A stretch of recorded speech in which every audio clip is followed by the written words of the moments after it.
everybody, I'm Brennan Mejia, aka Tyler Navarro from Power Rangers Dino Charge, and you're listening to The Grid. Dino Chargers, ready!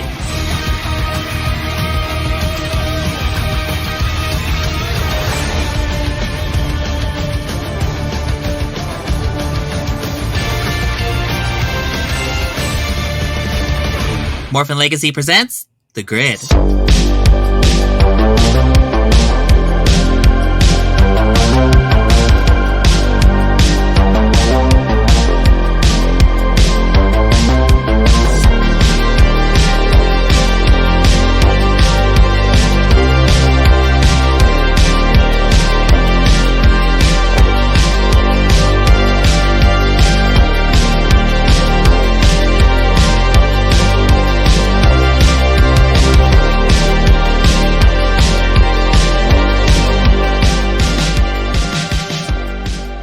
Howdy, Ranger Nation. This is Shadow22, Vice President of MorphinLegacy.com, welcoming you to another episode where we talk tropes. Where today we'll be discussing body swap episode. Talk about a freaky Friday. Joining me in this trope discussion is Austin. Hi. And Amber. What's up?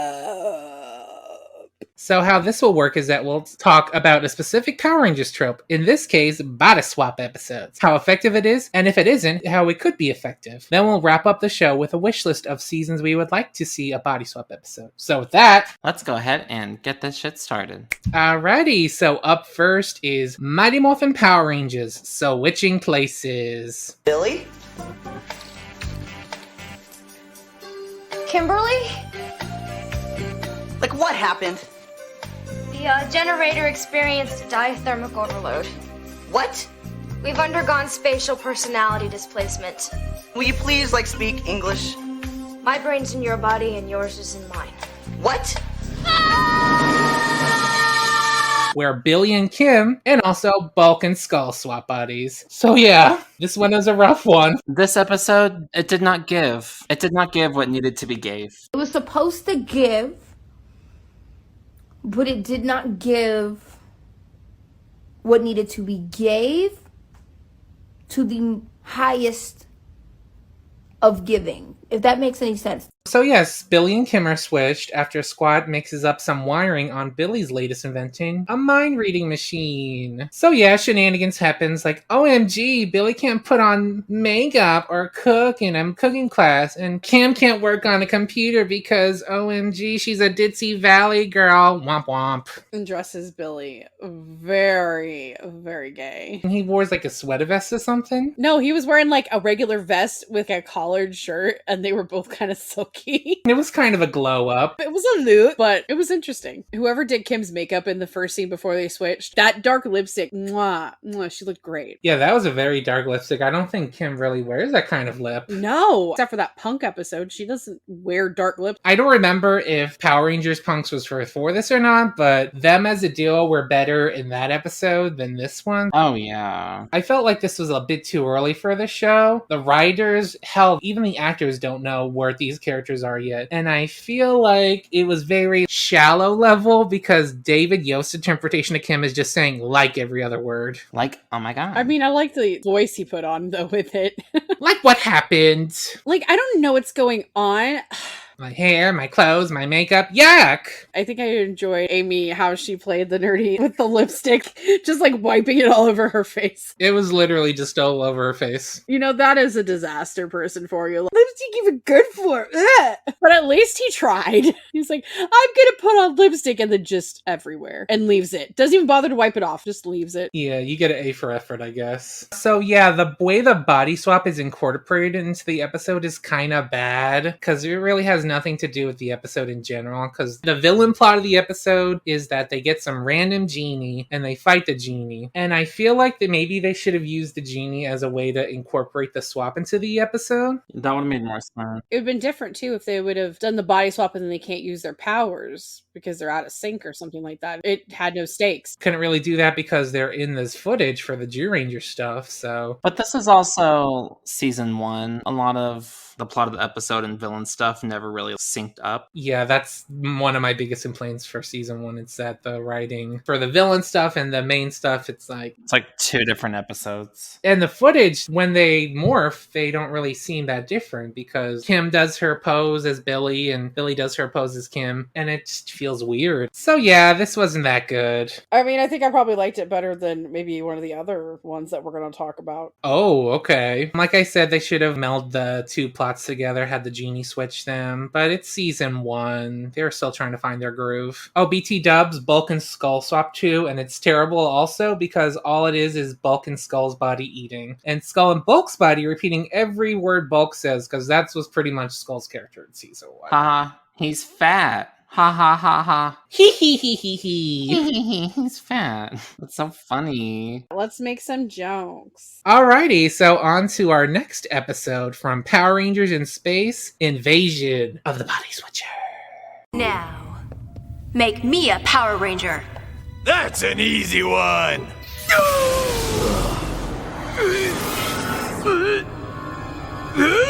Oh, baby! It's a perfect match! Testing. Testing. Perfect. Let's go have some fun. Featuring a swap between Astronomer and Ashley, but not really a swap, more like they take on each other's appearance, but I'm gonna count it anyways. It counts. I feel like that's as good as a swap as you're going to get. Yeah. It's a good episode. Exactly. That's why we take it. And it's in space, so you can't go wrong there. So Astronomer creates a monster named Body Switcher. A body switching monster named Body Switcher? Groundbreaking. How do you know what he's gonna do if his name isn't what he does? He turns her into an exact duplicate of Ashley so she could board the Astro Megaship and play an episode of Among Us. Ashley's mad sus, so she pretty much incapacitates each space ranger except Andros. But speaking of mad sussiness, she's not subtle at all when she's Ashley, because when she board the bridge, when she goes sees Andros, she's like, Oh, I thought you were TJ. He went to look for you. No, it's just me, Ashley. Have you seen the others? It's like everyone just disappeared.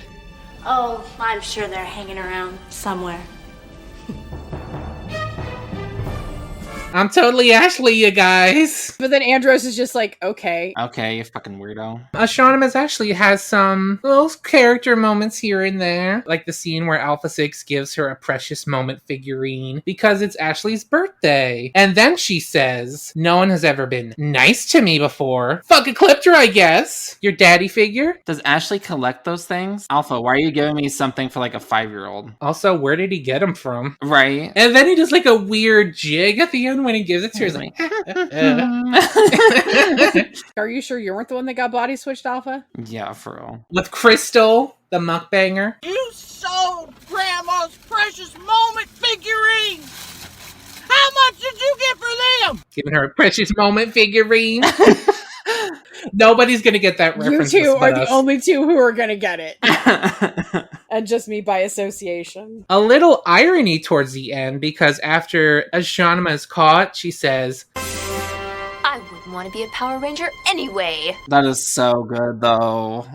it's funny because They didn't even know. they didn't even know that wasn't even the plan next season. That just happened to fall upon their lap. We have no choice but to stand. That's just smart. It's like, hey, we built this scene and we didn't even plan on it, but hey. Meanwhile, though, with Ashley, she's caught by the baddies and tied up with Body Switcher guarding her. She tricks him into turning her into Ashanma so she can escape, and does so because Elgar is a fucking idiot and forgot Ashanma is currently disguised as Ashley. You know, every time we watch In Space, I always forget Elgar was in it. I'm kind of just like, the fuck is he doing here? Me too, somewhat, and that's my favorite season because I get why they added him early on, because there's not a lot of villains in the beginning of In Space, but once Ecliptor or Dark Khan to show it, like, he's kind of pointless. Comedic relief, I guess. I mean, these villains are super serial, so I guess they need a little mucus cut character to lighten things a little bit when it gets too serial. So yeah, she goes to Earth and attempts to prove to Andros that she's Ashley, and does so by telling him the gift he gave her, which was a necklace from KO35. And then she does the morph hands. The funniest thing is when Astronomer as Ashley trying to watch her do it.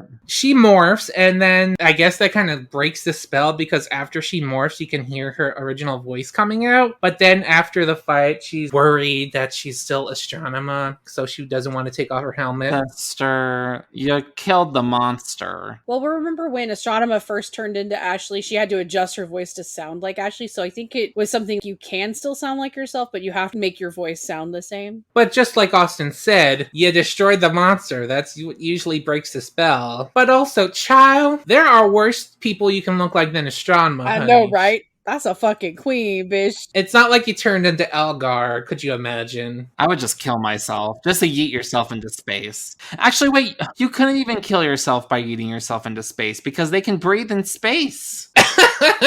True. Fuck! You're just gonna float in space for all eternity. I know. That's what you're gonna do. Damn. So yeah, I think this was handled well. It was connected to the main plot of the episode, and it was utilized by the main villain of the show, Astronema, which is pretty cool. Usually when they do stuff like that, it's a monster, which we'll talk about later, because that was a mess. I guess it's technically a filler, but it didn't feel like a filler because one, it wasn't a clip show, and two, the very end of the episode connects to the main plot, which is, the introduction of Zane. Mm-hmm. Yeah, Andros might have gotten you a really nice birthday present, but he still went and hid from you all to see his boyfriend.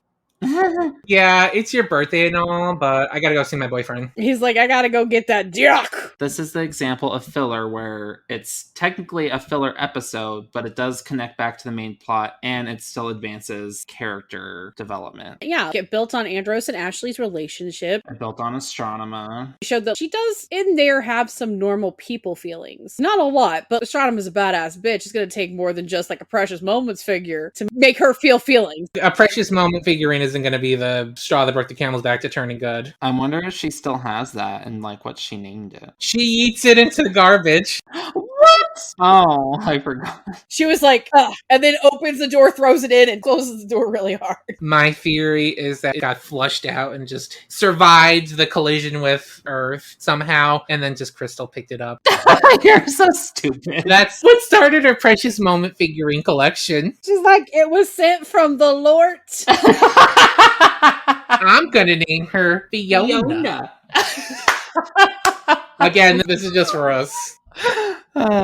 People listening are like, what the fuck? These two are special. Alright, lastly, the acting was campy as hell, which is always good for swaps. I'd rather a campy swap than those dark, gritty swaps that we'll talk about in a minute. Boring. Let the kids be as hammy as they fucking can. Example, when Astronema Ashley is fighting the Quantrons, and you see like Cassie like, hoo ha ha, and then she's like, And then I think one actually hits her a little harder than she's like fucking just destroys it. yeah, she like fucking yeets him across the bark. Alrighty, so on to Power Rangers Ninja Storm Sensei Switcheroo. Something's different. I can feel it in my whiskers. Huh? What? What's wrong? Dad? Dude, who are you calling Dad? I am here, Cam. No way. I think we have a problem. This can't be happening. Shane is in the Sensei's body, and Sensei is in Shane's body? That would appear to be the case. Featuring a swap with Sensei and Shane, and also Sensei and Dustin. So this was a weird one. I didn't hate it, but it was a bit weird. So this swap occurs after Cam gets all emo that his daddy is still a guinea pig, so he decides to use the Samurai amulet to power a machine to turn him back into a human. However, the machine malfunctions and Sensei swaps with Shane. So yeah, his scenes of Shane is like, LMAO, Sensei doesn't know how to skate. I mean, that was pretty funny. And then also the CGI skateboarding guinea pig. Oh, terrible. I was like, sick, dude.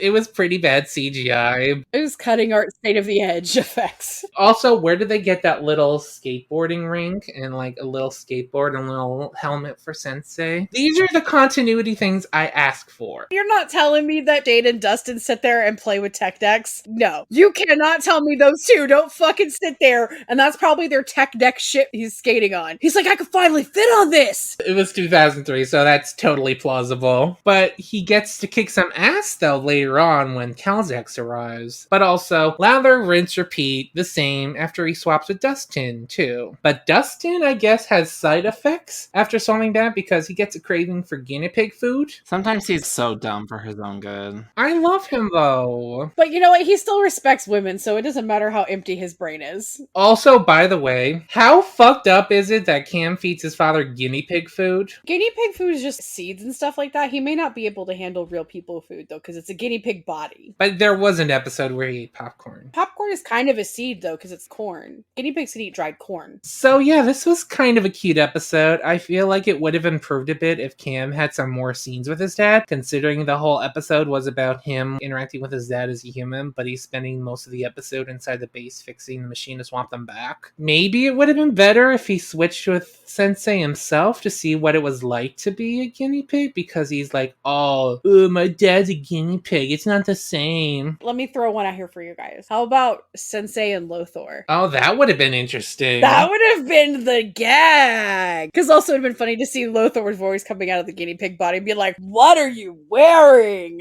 I mean, it's the same actor, so they could get away with it. Back to what I was saying. Cam was kind of a douche at the beginning because at the beginning, Dustin's dad comes to visit and they were like all lamenting because the Bradley bro's dad is dead, and it's like, tell me about it. And they're like, dude, at least your dad's alive. Ours is dead. Lastly, this doesn't have really anything to do with the swap per se, but Mara and Capri were girl bossing it up this episode, and I was kind of living. They were wanting to get their hands on a businesswoman special. And they wanted an excuse to shop for shoes because the monster is foot themed. Good episode. Good episode. Let's talk about a not so good episode. Oh my god. Is this the one you were talking about earlier, Amber? This is one of them, yes. So let's talk about Power Rangers SPD Recognition. What? What's going on? What did you do to me? I switched our bodies. What? You didn't know I was so talented. Did you? That's me. To the world, you are now Wutak's destroyer of planets. Don't! And I'm the Blue Ranger. Featuring a swap with Sky and the Monster of the Week, Wutox. We were watching episodes like we do when we do stuff like this, and when I hear Austin listening to TikToks, that's when I know they're not vibing with the episode. I'm not gonna lie, when I was rewatching it alone, because that's what I do, I'm not gonna lie, I had this on 2x speed. And I usually do about 1.5 because sometimes when I'm rewatching, ADD is real. I was like, even 1.75 isn't helping. I'm like, no, full up to 2x because I just can't. So yeah, this one was rough. I'm sure we're gonna get a lot of people hating on this because SPD is the precious season, but this one took itself way too seriously. It's a body swap! And with the monster! Jesus Christ. Ham it up. So the swap happens after the B Squad brings in this criminal named Wutox. I don't know why he wasn't carded, because that's what they usually do, but hey, we gotta find a way to get them swapped. So yeah, they swap because Wutox wants to use the Delta Command cockpit to destroy New Tech City. And thankfully for him, he has to use a translator, so he just rips the translator off of him, so Sky can't be saying anything. Convenient. So Wutox, this guy, is not really subtle at all, being very shifty and wanting to go opposite directions. I'm totally Sky. My hair looks different. I was just gonna say that. For some reason, after he swaps, he's like, whoosh. I've got a lot of eyeshadow under my eyes. The essence is real. Yeah, I get red bags under my eyes. Totally Sky. But I feel like maybe it would have been more interesting if Wutox didn't even try to play Sky. If he was just straight up like a really nice guy. That would have been way more funny and way more sus. Because they'd be like, why is he acting so nice? Because it seems like he's trying to be Sky, but he's also Wutox, because there's also a scene where he flips a coin to see if he fucking beats up a security guard, and I'm like, what? And he's like, well, isn't it your lucky day? What are you, Two-Face? Get the fuck out of here. So yeah, Rick saves the day because he's the one that determines who Sky is, because it's a callback from earlier in the episode where he wants Sky to play fetch with him, so he just gives the ball to Rick. But how does Rick know that's Sky? He's a robot. He can't smell.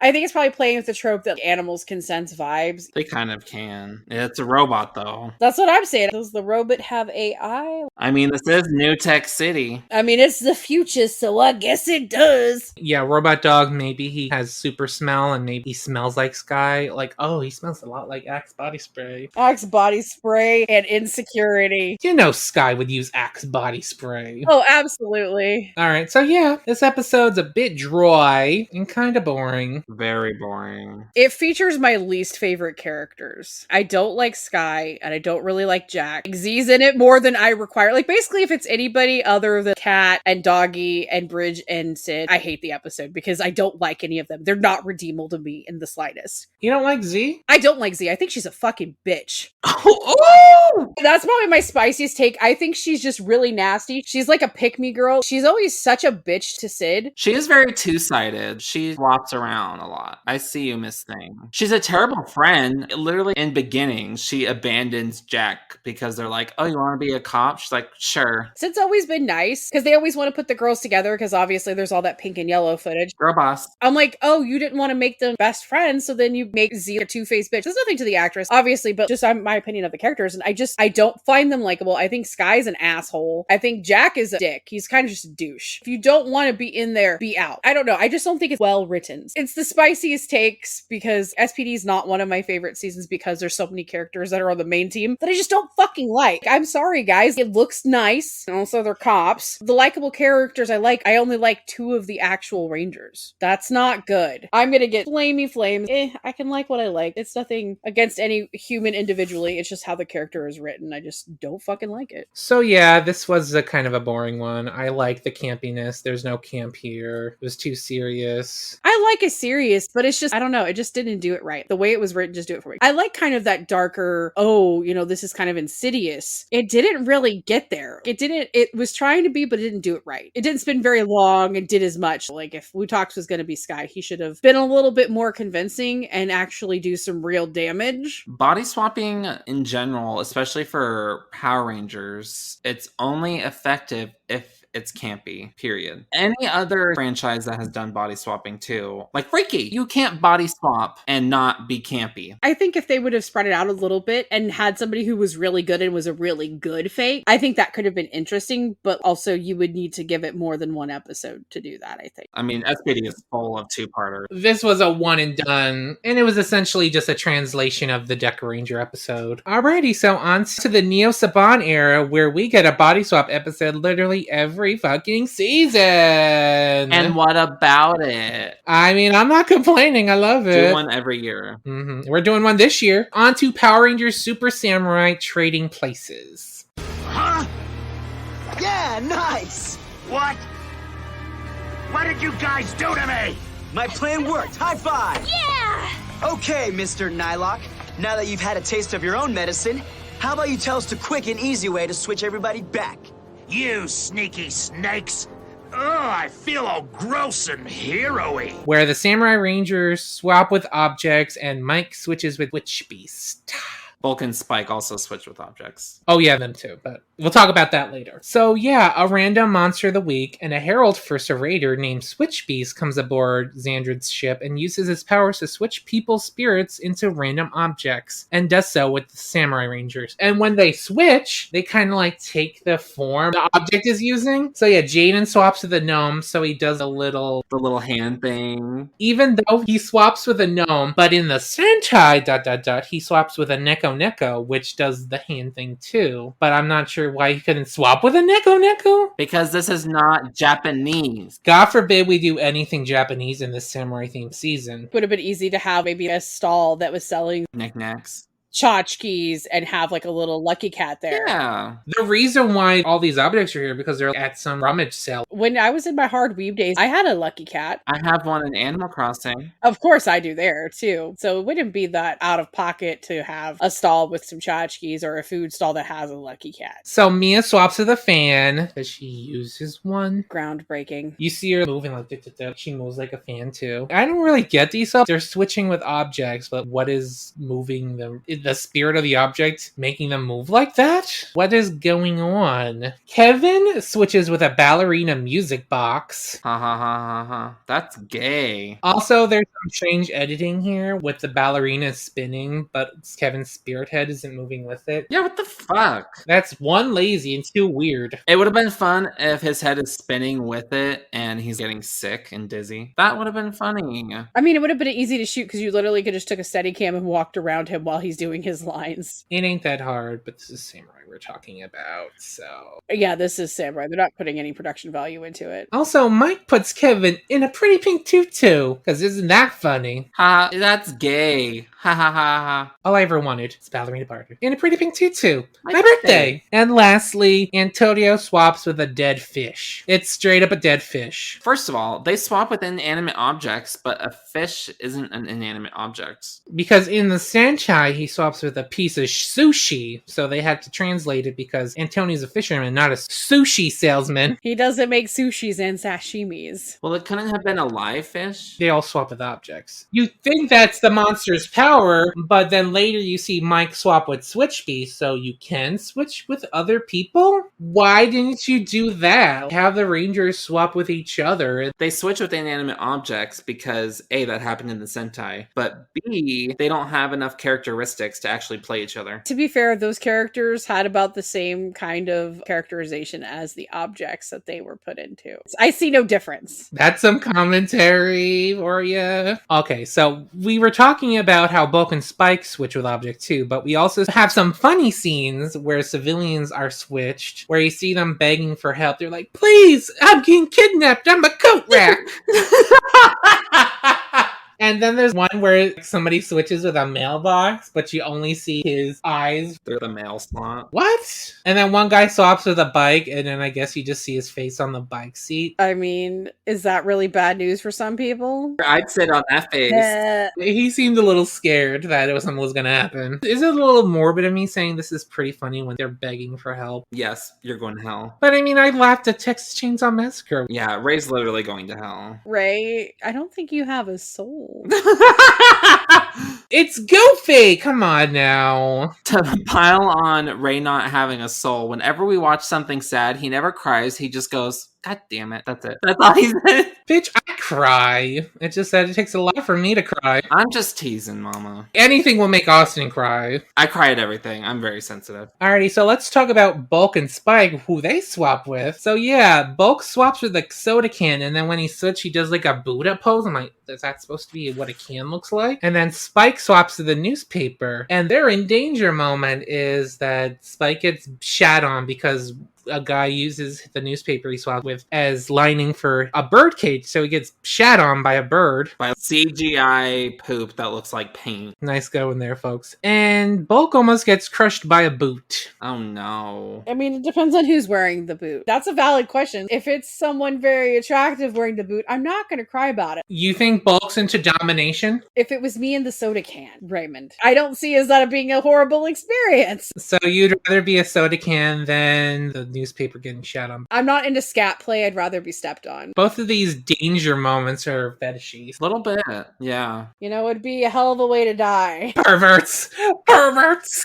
I'm just being honest. I don't know why you're trying to call me out here. So Mike is the quote-unquote savior of the episode because he switches with Switch Beast in order to get him to fess up on how to switch everything back, and succeeds. Oh yeah, and Emily's there too. Go Emily. Yay, Emily, my queen. I dislike Mike so much this episode. My only note is I fucking hate Mike. Fucking hate him. He's a piece of shit too. He's an asshole. Emily is nothing but a good friend for him. And even though I don't like Emily that much either, I like her better than him. And he's just an asshole. And he's a fucking entitled little shit. Yeah. So glad they put those two together at the end of Samurai. She can do so much better. This episode also leads to something in the next episode because Antonio, as a fish, almost gets eaten by a cat. So he's afraid of fish the next episode and can't morph. Why wouldn't you just be afraid of a cat? You're almost eaten by one. Yeah, you'd think that would be the case, but no, he's afraid of fish. You're a fisherman. You've handled dead fish all. Let's see. That's his bullshit. The best character in the whole season, they do dirty like this. Get fucked. Why would you be afraid of fish? I get you're a fish when you almost got eaten, but a cat almost ate you. Be afraid of a fucking cat. But hey, I guess we got the light sword out of it when he was having PTSD. Light sword is baby. For an episode of Samurai or Super Samurai, it was a pretty alright episode. That didn't piss me off. I kind of wish they didn't have to do exactly what the Sentai did, but hey, it's Samurai. They didn't do exactly because they changed it their 20%. They changed it in a way where they US-ified it. That's localizing. Yeah, localizing it. I kind of wish they just switched each other with each other and they're like, oh, they can't morph because symbol powers are in the wrong bodies. Exactly. Also, just make Mike mute for the rest of the season. He was mute in Legendary Battle, so that's something. Why were they even there? They didn't have any moments where they saved civilians like the other ones. They just show up in their suits at the end. But speaking of Power Rangers Super Mega Force, let's talk about their body swap episode. The grass is always greener. Or bluer.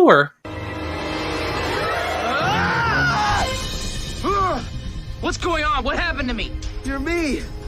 I'm you, and you're me.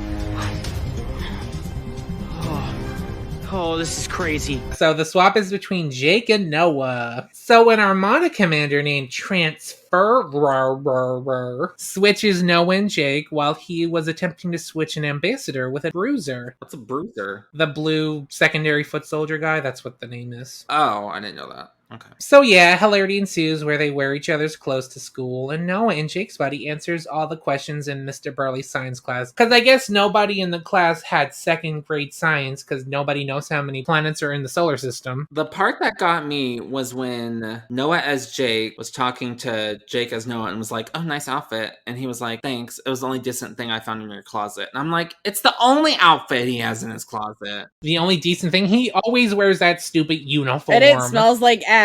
But yeah, Mr. Burley is so concerned because Jake and Noah's body didn't answer any questions in class that he had to pull him aside. He's like, is anything wrong? Really? He has one day where he doesn't answer all the questions in class and you're like, what's wrong? While this is going on, we get to see Gia get really thirsty for Noah and Jake's body. And it's really weird. She is a lesbian that is overcompensating about trying to keep people thinking that she is a straight. Because it's really weird too, because Gia's like, I thought there were 9 planets. Pluto's one of several trans-Neptunian objects that's no longer classified as a planet, along with Eris, Quaoar, and Varuna. Pretty impressive. What? Oh, nothing. And it also shows that Gia isn't really into Jake's personality, just as bad, I guess. I mean, what does Jake have going for him? Tell me, what do you do successfully? Quickly. But speaking of Gia, in the Sentai, Luca and Doc switched, which are the Yellow and Green Rangers. I loved that episode. Yeah, that's a cute episode, but they changed that for a reason, because we would have gotten some weird Scooby-Doo shit if that was the case. Because Jake is a pervy teenage boy. I can look at myself naked. That's so good, though. That's a good example of a body swap movie done right. That is such an amazing body swap. That is a really good body swap. Mm-hmm. He'd probably squeeze Gia's boobs, and I don't need to see that. This is Power Rangers. Keep it G. Alright, so one reason for this swap, I think, is because there's footage of the Green Ranger testing out new weapons that he designed. Because in the Sentai, the green one's the smart one, and the blue one is the stoic one. That doesn't work, though, because Blue's the stoic one, but then they did that Blue Saber Saga crap. Does not work, Noah. That's why Blue Saber Saga didn't work, because they tried to make him the stoic swordsman, and Noah's the fucking nerd. That's why you shouldn't meld two Sentais together. That's kind of a rampant problem with Power Rangers, especially in some seasons. They tend to ignore the archetypes that were given. Yes, you can still use the archetype, but you can make it a different character. You still need to use that base, because that's what's going to be in the footage. Mystic Force with Vita? Hoka's fucking energy excitement. Meanwhile, Vita Ada's lesbian rocker that doesn't even like the color pink, so when you see the footage, it doesn't mesh well. I feel like most of the choices this season doesn't work, because in Megaforce, you see footage of the Red being a goofball and childish, and then you hear Troy be Mr. Mopey. Troy and Marvelous worked a little bit better because Marvelous was a little bit more serious, but that's SABAN for you. They were just trying to shoehorn whatever they wanted into this footage. This isn't the 90s. This isn't Mighty Morphin Zyuranger. People aren't buying it. Even kids are paying more attention to that stuff. Dino Charge did a really good job at matching the personality to the footage. It doesn't have to be exactly the same. It just has to fit. And if you're going to change them completely, then that's when you got to film a lot more footage of the Ranger, because it's not going to work if the character is opposite of what they're showing on screen. It means they don't do anything right, because all these characters are terrible. So yeah, this was pretty much used as a way to have the Green Ranger in footage work on a new weapon for them to use, because it would make no sense for Jake to be the one that made this weapon. Because he's a fucking brain dead jock. So this doesn't really have to do with the body swap portion of the episode, but Orion is not in this episode till like the last 2 minutes of the episode. What the fuck? He's literally the best part of Super Mega Force. Fucking waste Cameron. You just fucking waste Cameron. He's introduced in the last, 10 episodes of the season, and he misses like half of them. Can Hasbro please invite him back for a season, just so that way they can do him the fucking respect he deserved? Because he was the best part of that whole series. He was the reason to watch Super Mega Force. Yeah, Mega Force was unwatchable, but Super Mega Force, okay. If he's in the episode, I'll fucking watch it. His little dancing montage in the school and his little silver short was the best thing in Mega Force, period. Also, he's a better actor than of the rest of them. Even if it's garbage scripting, a good actor will still make it work. This is a decent usage of footage for Megaforce, I guess, but it's still Megaforce, so it's still pretty trash. Okay, this has nothing to do with the swap it, but I won't ever forgive Super Megaforce for skipping the Hurricane Tribute episode, because in this episode, the Mini-Zord is introduced by Gosei just saying, "You've unlocked a Ninja Storm, and you got a Zord." From doing what? Gokaiger had a Hurricane Tribute episode where the trio came back, and they had footage where they teamed up with the 3 Hurricanegers, and they could have used that in Super Mega Force. They had footage they could have used to explain why the Mini-Zord is there. They took a 50-episode season and smushed it into 20 fucking episodes. And then they had to dedicate 2 episodes to Goseiger because they did frack his back. They had to dedicate all the original footage to having the Megaforce suits be the first morph, just to turn into the Gokaiger suits. Alright, we're getting way off topic here. Let's talk about a good episode. You know how we all fucking hate Megaforce and Super Megaforce. That's never gonna change. As much as we're a Dino Charge Stan podcast, we're a Megaforce, Super Megaforce hate podcast. But speaking of Dino Charge, let's talk about their swap. Yes! Freaky Day. We switched bodies. This is not possible. Well, I'd say it is possible, but we must forge onwards. Best episode. Where all the Dino Charge Rangers swap with each other, essentially. Yes, bitch! This is the gold standard, really. I'm gonna fight everybody. This is the gold standard of body swap episodes. I will agree with you on that, but we will get to that. I know how much you love one of the ones coming up, but this is the tippy top. This is how you do it. Alright, so the swap in this episode is kind of the B plot, because the main focus of the episode is Ivan meeting his doppelganger descendant, Zach. 2 Davies in 1 episode? And a body swap? It's kind of the icing on the cake to already a good premise. But let's talk about the swap. So Snide brings in Professor Strickler, aka Teacher, if you bought the figure, to use his Switch Eraser alongside a revived Game Face and Nightmare to switch the Dino Charge Rangers to cause some confusion. So yeah, let's talk about the swaps. So Tyler and Shelby swap, with Shelby bitching that none of her clothes fit. Tyler's legs do be thick, though. They do be thick. They be thick, though, but he wears the tightest fucking jeans on the planet, so maybe they could fit into the same size jeans. You never know. I mean, they wouldn't be skinny on her. They'd be like boyfriend cut. But Tyler, Shelby, she's just vibing. Camille Hyde does a real good job emulating that Tyler mannerisms and energy. Exactly. That's the thing that this one does the best. They all did a really good job at pretending to be each other. But also, this happened later in the season, so these kids have lived together for almost a year now. They've had so many episodes to see how they work the characters. Opposite of switching places from Mighty Morphin, because that was so early on that it was very shallow in how they portrayed each other. So on to the next swap, Coda and Chase. So Chase is just scooting, skating around, and trying to stop Coda from ruining his body with all the food he's eating, including the garbage tomato. Garbage tomato. Remember that from our first ever commentary? Coda's just living his best life. He just wants to eat, eat, eat. And I think James Davies does the best job, because he did a really good job being Coda. Even the worst is still very good. The bar is so high. Alright, lastly, Ivan and Riley swap. So Ivan takes advantage of switching with Riley, since Riley was flirting with Zach before. Riley was top shopping, I'm just saying. So yeah, he talks to Zach because they had a little argument before about his painting prowess. Because Ivan's an old man, he doesn't like how the new kids paint. So the scene is essentially Michael Tabor playing Riley, playing Ivan, who's pretending to be Riley. Love it. He's a dude just playing another dude pretending to be another dude. Yeah, just so many fucking layers in that. And Riley's just vibing as Ivan. Probably touched his penis.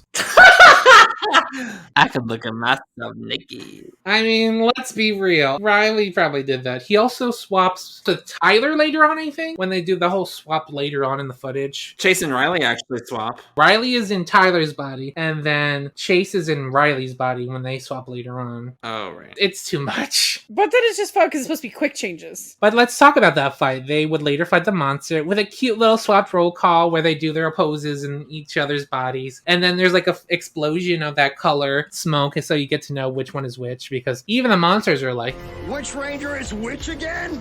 Ha! Tyler! Power Ranger? Red! Chase! Power Ranger? Black! Coda! Power Ranger? Blue! Riley! Power Ranger? Green! Shelby! Power Ranger? Pink! Ivan! Power Ranger Gold!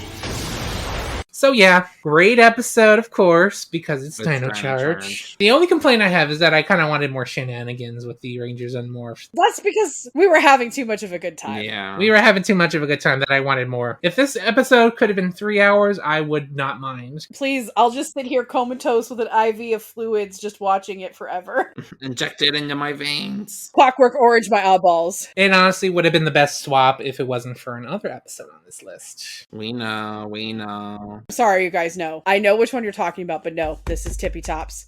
We have two Ivans! We have two Ivans! And you know how we all feel about Ivan here. I don't disagree, but there's something that gave me life about the other one. I know, because we're queer. This isn't straight energy, bitch. Come on. Come on. I think everyone that listens to this episode know what they signed up for. If you're a hetero person listening to this, I'm very sorry if you were confused in any way that either three of us were any kind of hetero or cisgender person. Sorry. Okay, so let's talk about the episode we're not talking about. Power Rangers Super Ninja Steel Monster Mix-Up. Do I have a mouth in my hair? We're all stuck in monster bodies. And now us monsters are inside your teenager bodies! Being inside a human body feels gross. Where the Ninja Steel Rangers swap with the gruesome grunts. I actually kind of liked this episode.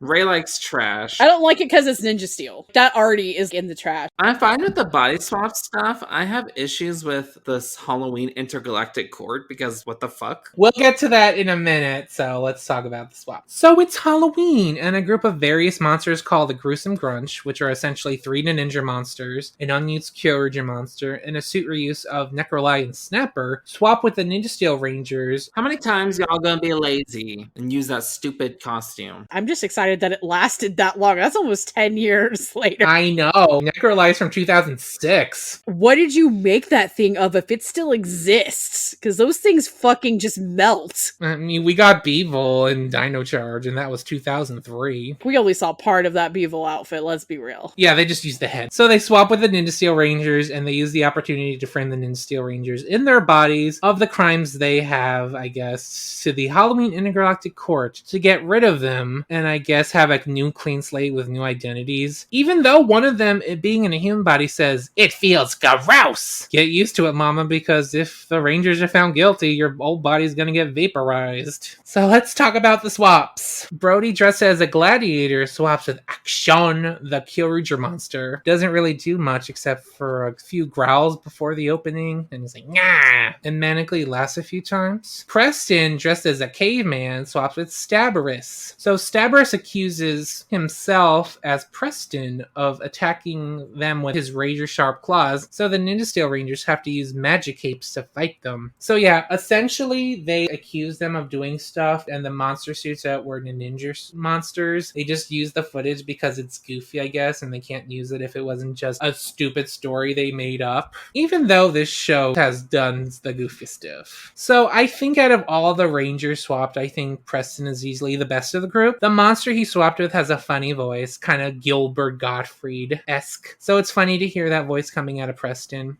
Now, I'll tell you about Stabarus's crimes.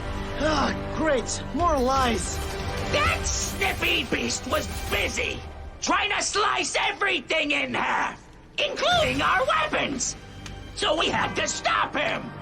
So we put on our magic capes to fight him. Peter also has some funny faces and cues, like picking his teeth with Preston's wand. I did an Instagram post with a cap from everything from the swap, and I used that cap for the Ninja Steel one. I loved all of the overacting these kids did because it was the best acting they did the whole series. Honestly, that's why I think I like it so much. They have fun with it. There's not really any other episodes I can think of where they had so much fun. They just ham it up. You could tell that they were having fun with that, and I'm just like, why can't you just let the actors do that kind of stuff a little bit more often? Put more of themselves into it, because then it feels better? Because it's a kid's show. We're not going for super serials. And they know that too, because they do the fucking comic relief do every season in varying qualities. Back to the swaps. Calvin, dressed as a luchador wrestler, because he has some weird paint on his face. No, it's like an homage to Ultimate Warrior from WWF. So he's like an American wrestler. Like a professional, oh yeah! So he's that kind of wrestler. Sure. He swaps with the vampire monster Fangor. So Fangor is really into himself, to the extent of him losing his way trying to excuse himself of anything wrongdoing by saying how handsome and cool he is. Essentially the "I get to look at myself naked" character of the episode. I loved it a lot coming out of Calvin, no lie. But when he's referring to getting to look at himself naked, he's actually referring to himself, not the bodies he's in. Alright, on to Haley, who's dressed as a hippie. She swaps with Jaberon. Jaberon doesn't accuse herself of anything, she just accuses Fangor of attacking them by trying to bite her. On to Sarah, who's dressed as a pilot, I think? I'm telling you, the girls had the worst costumes. These are fucking terrible. You're just wearing a fucking jumpsuit. The others got really into it. Fuck out of here. You could have been some kind of cool robot and made something. Sarah, in general, this episode was on autopilot, really. She swaps with Plasmora, the necrolite reuse. So Plasmora really doesn't do anything except look drunk and high, because all you see her doing for most of the episode is doing these faces and weird hand gestures where she almost like tips over a few times. I was thinking of Morrigan from Darkstalkers. It's like a video game, but you know how they have the poses where they're just waiting and they're kind of just like moving up and down. It's what her poses remind me of. She's just waiting. It's the same pose. Yeah, she does these weird hand gestures and faces and sexy poses. But again, Sarah is also bleh. The worst! She's the worst! I fucking hate her! So lastly, Levi, dressed as a pharaoh, swaps with Sheldax, the snapper reuse. So Sheldax adds on to Fangor's fight by saying they used garlic to beat him. That's really it. Levi was my favorite of all of these, I think. My number one. Of all the costumes? Yeah, Jordy, the king of ham. Really. The faces. He served so much face. It's not really a thing to say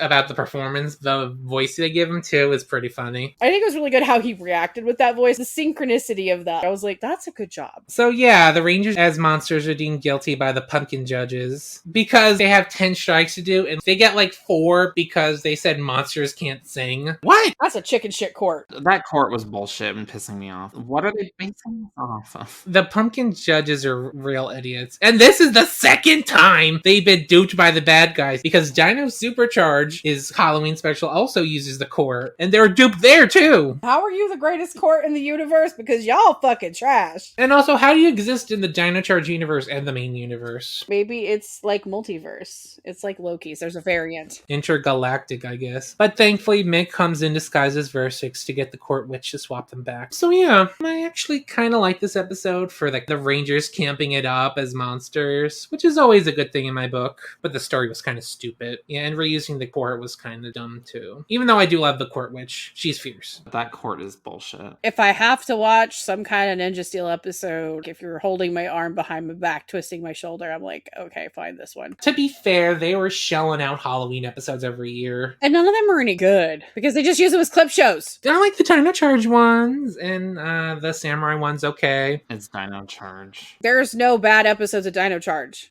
Even the Beast Morphers one is kind of bad. Oh, God. But let's talk about the last episode on our list, the pièce de résistance, the Silver Switch. Wait, what am I doing over there? Huh? It's inconceivable. I'm you! And I'm you! You're Seal? We swapped bodies! Oh, no, this can't be happening. The DNA transfer caused a feedback loop. Our minds got switched. So this is what being human feels like?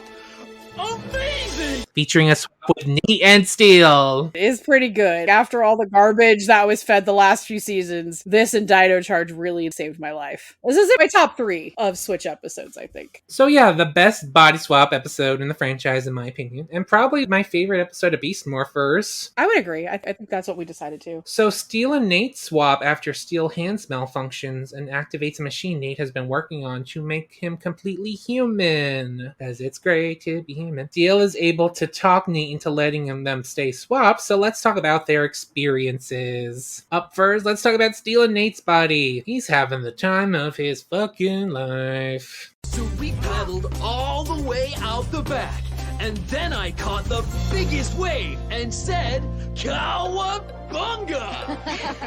It was amazing!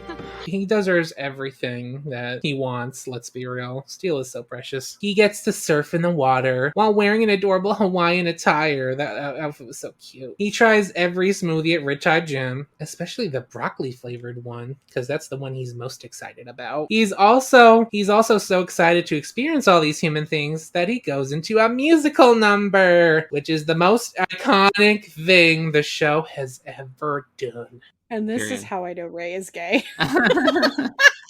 And that's how you know. That's how you know. If you didn't know before. That's how you know. So let's talk about the experiences Steel has and how great it is to be human. So he has great teeth and hair. He eats onions, broccoli, and garlic. Even though he has Brad Beth, he doesn't care. He has pants. He's got shirts. He might even try a skirt. He has rockets on his underwear. He wants to dance, want to sing, and try everything. He may want to play music, ride a bike, or learn karate, but no romance. Yeah. He tried some chocolate cake after finding some sparkly pants. He then comes to the realization that he can breathe, sleep, swim, and eat a can of whipped cream. Those are all things that I enjoy as well. That's an ace king, no romance. So let's talk about Nate and Steel's body. So Nate is fucking miserable as Steel. How was maintenance? It was kind of boring. Surfing sounded way better. He breaks a fucking table while trying to sit down. He can barely fight or move. And he can't go to the beach with the rest of the team because he has to have a maintenance checkup. Aww. Poor baby. But the two eventually swap back after they start disappearing Thanos style. And Nate promises to make Steel a full human, even if it kills him. Or Steel, wink. That's brotherly love. So yeah, great episode, 10 out of 10. It convinced me of making Steel human, which I was against at first. He needs to be human. I was always for it. We got a great Twink Steel in the end of it. I'm still pissed though that it's Twink Steel and he wasn't the proper himbo that he deserved to be. We already have one Twink brother. It's just balance. We have to bring balance to the grid. No. Twink. Twink! Twag! I do like that it flips the trope, because this trope usually has both parties being like, well, we learned a lot about each other and acknowledged that the other one has harder life than I thought. Nope, here, Steel straight up had a ball as Nate, and Nate was depressed as hell as Steel. But I think it also made Nate realize Steel has a really good attitude for seeing everybody enjoy everything he can't do. And then Nate only had to deal with that for like a day and was fucking over it. I think he's grateful that it only could last a day, because if it was able to be permanent, then Steel would have probably just run away and never come back. So yeah, that's our last body swap episode. So let's talk about some missed opportunity swaps that could have happened in seasons that didn't have swaps. I have two. I think Time Force could have had a good episode where Gluto and Lucas swap, because those two are very different. Right around the time the Nadira stuff happened. That's what I'm thinking. Maybe Nadira's dream day could have been earlier in the season, and like how that ends, because Gluto wants to woo Nadira, but she's into Lucas, so maybe there's an episode where Gluto and Lucas swap, and then Gluto uses Lucas' body to woo Nadira. That'd be fun. Yes, that would be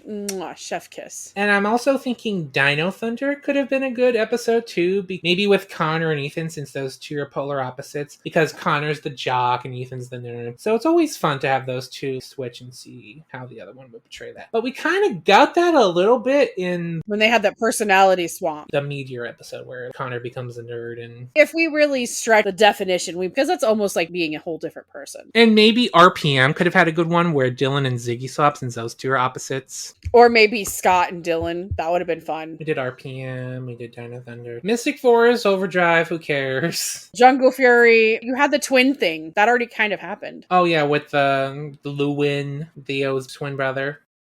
Yeah, I mean, they did twins, but Geki Ranger literally did like a shadow twin in the mirror. It's a similar thing. Maybe Casey and Theo could have been an interesting swap, or maybe Jared and Casey. Maybe like Camille and Lily. Maybe like Casey and Lily become Jared and Camille. Ooh. Ooh, yeah. Theo's essentially Mighty Morphin, Turbo, Light Speed. We kind of got an episode where Olympius takes the form of all the Rangers, so that's kind of similar-ish. Some of these get really close to body swaps anyway, so it's like having a body swap on top of that kind of feels a little out of place. Wild Force, maybe Danny and Max. But we could also just body swap Max and Taylor. Oh, okay, because those two are polar opposites. Like some of these I'm looking at and I'm like, okay, maybe that's why they didn't have this episode, because it's just not ripe for even comedic value.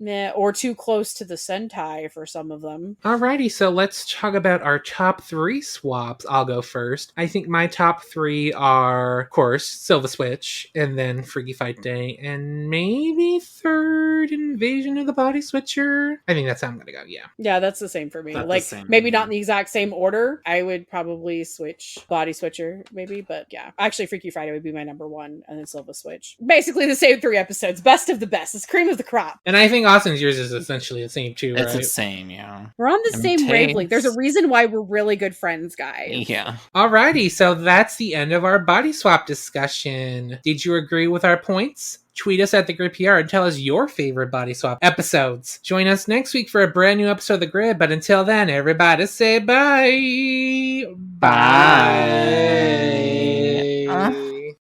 Bye-bye. This has been a Morphin Legacy production, bitches!